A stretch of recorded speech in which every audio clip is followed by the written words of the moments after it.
Interception téléphonique entre Alassane Ouattara et Boubou Cissé, ancien Premier ministre malien. Alassane Ouattara est grillé auprès de tous les chefs d'État africains. La conversation téléphonique entre Alassane Ouattara et Boubou Cissé, qui a tardivement fuité sur les réseaux sociaux dans la nuit du jeudi 10 au vendredi 11 février 2022, a provoqué presque un véritable séisme à Abidjan. Les proches du chef de l'État, notamment Téné Birahima Ouattara Lafiole et Dominique Ouattara, dès qu'ils en ont été informés, ont interdit à quiconque d'en parler au premier concerné lui-même. Il ne fallait pas qu'apprenant cette nouvelle, il pique une crise. Après la fuite de son intervention lors de la visioconférence des chefs d'État de la CEDEAO sur le Burkina Faso du 28 janvier 2022, fuite qui a permis de savoir comment Alassane Ouattara voulait pousser le président Kaboré à s'accrocher au pouvoir, quitte à faire un bain de sang parmi les militaires, les gendarmes et les civils burkinabés, voilà que le président ivoirien est à nouveau empêtré dans un scandale d'écoute téléphonique pire que le précédent. Là, on l'entend, et il ne peut le nier, se réjouir des malheurs qu'il inflige au digne peuple malien et traiter par là même, avec mépris et condescendance, d'idiot, de naïf et d'ignorant, ce brave peuple et ses autorités. Cela avec la bienveillante complicité de l'infâme Boubou Cissé, éphémère Premier ministre d'Ibeka. Ce deuxième enregistrement audio est venu comme un coup de massue assommer l'homme des basses besognes de la France en Afrique de l'Ouest. Mais comment lui faire savoir qu'il était désormais à découvert, que toute l'Afrique et le monde entier avaient découvert qu'en complicité avec Boubou Cissé, il avait planifié l'effondrement économique du Mali et l'implosion de l'État malien. Pourtant, il fallait que quelqu'un le lui dise. La tâche a été confiée à sa tendre moitié, Dominique Ouattara. Ce n'est qu'au petit matin de ce vendredi 11 février 2022 que Mme Ouattara, connaissant son homme, l'a approché avec des doux mots chuchotés à l'oreille pour l'informer délicatement de ce qu'une conversation qu'il a eue avec un ancien Premier ministre malien avait fuité sur les réseaux sociaux, que ce document se partageait à la vitesse du son et que Chris Yapi s'en donnait à cœur joie à ce sujet. Malgré toutes les précautions prises, la première dame ivoirienne ne réussit guère à empêcher que son époux soit subitement pris de convulsions et de tremblements nerveux. Il poussa un hurlement de stupéfaction. Comment avait-il pu être enregistré alors qu'il croyait son téléphone sécurisé? Les services de sécurité et de renseignement lui auraient-ils fourni un téléphone piégé? Comment cela avait-il pu être possible? Qui est la taupe? Comment a-t-on pu intercepter ces communications? Il poussa un deuxième hurlement, mais cette fois-là c'était un hurlement de rage. Anticipant sur la réaction de son colérique époux, Dominique Ouattara avait fait venir son médecin personnel qui attendait dans la pièce voisine. Dans un grognement hystérique et par réflexe de menteur compulsif, les premiers mots d'Alassane Ouattara furent de démentir en bloc, de dire que tout était faux, que la conversation n'était qu'un grossier montage. Il affirma avec force que ce n'est même pas sa voix et qu'il s'en plaindrait vivement. Il partit dans un tombereau d'injures, toutes plus grossières les unes que les autres, contre les autorités militaires maliennes et les Maliens en général, qu'il qualifia de peuple voyou, de peuple misérable. Dominique Ouattara tenta alors de le raisonner et lui fit entendre que nier une telle évidence serait suicidaire pour lui et que le mieux serait de faire le dos rond en laissant passer la tempête. Alassane Ouattara passa de la phase d'hystérie à une phase où il se sentit profondément humilié jusqu'à l'os. Il ne comprenait pas qu'en moins d'un mois, 2 audios de lui fuitent vers l'espace public.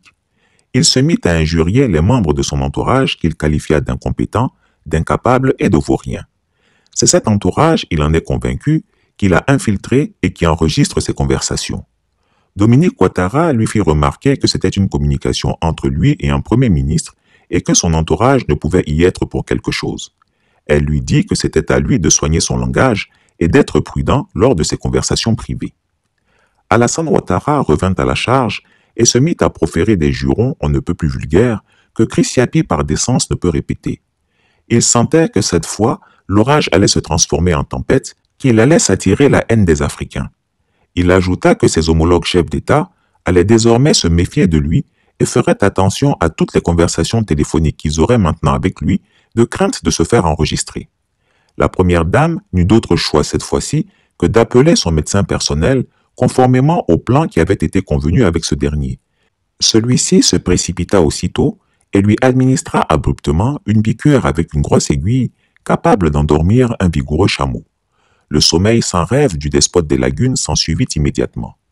C'est ainsi désormais que la paix s'acquiert au palais présidentiel ivoirien à coup d'injections de barbiturique, une paix bien artificielle. Mais le réveil n'en sera que plus brutal, puisque le sieur Alassane Ouattara aura réussi un bien triste record au sommet de l'État ivoirien, être déclaré ennemi numéro 1 par l'ensemble des peuples africains et se mettre à dos le géant géopolitique russe. Jupiter rend vraiment fou celui qu'il veut perdre. Et donc, comme vous l'avez appris, on a tous écouté, tous entendu grâce au frère Yapi, d'accord? C'est très important de le dire, de le saluer, d'accord? Qui est un cyberactiviste, l'un des rares cyberactivistes qui porte de manière très positive son nom, qui fait un travail très courageux, même si moi je fais partie de l'école de ceux qui aiment montrer leur visage, mais on a aussi besoin de gens comme ça sur le continent africain qui peuvent nous dénicher des informations de première main pour que l'on puisse justement analyser les choses et approfondir le message et le propager au sein des masses. Donc, un certain nombre d'informations sont sorties, et notamment une conversation téléphonique, important de le dire, entre monsieur Alassane Dramane Ouattara, président très mal élu de Côte d'Ivoire, c'est le moins que l'on puisse dire, qui est arrivé au pouvoir grâce à l'armée française, qui a tué des Ivoiriens, qui a assassiné des Ivoiriens, qui a persécuté les Ivoiriens, qui est venu en mode recolonisation de la Côte d'Ivoire, important qu'on puisse le dire quand même, d'accord, avec des milices étrangères, d'accord, des milices de divers ordres, de diverses tendances politiques qui n'avaient qu'un seul objectif, décimer l'armée loyaliste de Côte d'Ivoire. J'ai un de mes éléments que je ne citerai pas pour lui mettre en problème, qui était engagé dans cette armée loyaliste de Laurent Gbagbo, donc je sais profondément de quoi je parle. Alassane Dramane Ouattara, qui est l'un des présidents les plus impopulaires, si ce n'est le président le plus impopulaire de l'histoire du continent africain, quoi qu'il est peut-être en bataille avec Mobutu et d'autres, mais bon, ça c'est encore un autre sujet, qui se permet, avec insolence, avec arrogance, de rire avec Monsieur Boubou Cissé, l'ancien Premier ministre d'Ibeka, une autre marionnette de l'oligarchie française, de discuter, de rire, de s'amuser, d'accord, de se moquer.